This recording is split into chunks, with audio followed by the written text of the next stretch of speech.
سوال کر رہے ہیں کہ مفتی صاحب بہت سارے لوگ جن کے گھروں میں بچے کی ولادت ہوتی ہے تو لوگ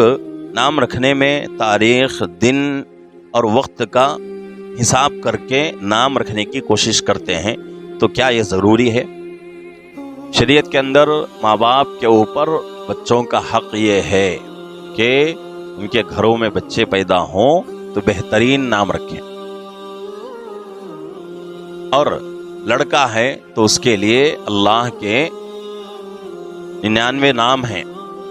جس کو اسماء حسنہ کہا جاتا ہے، ان میں سے بہترین نام جو ہمیں پسند آئے وہ رکھے۔ وہ نہیں رکھ سکتے تو کم سے کم اللہ کے نبی پاک صلی اللہ علیہ وسلم کے بہت سارے صفاتی نام ہیں، ان میں سے کوئی اچھا نام جو ہے تلاش کر کے، حالانکہ پورے نام اچھے ہیں لیکن جو نام ہمیں پسند آتا ہو وہ نام رکھیں۔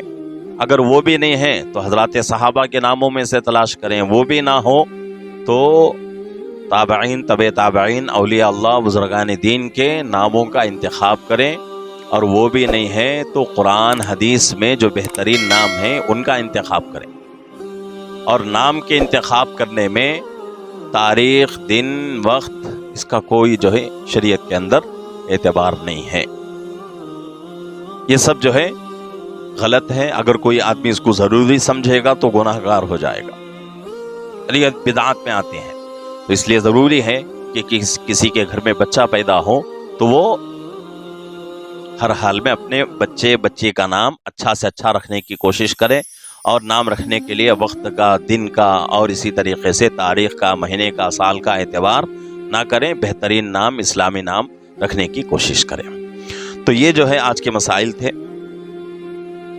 ضرور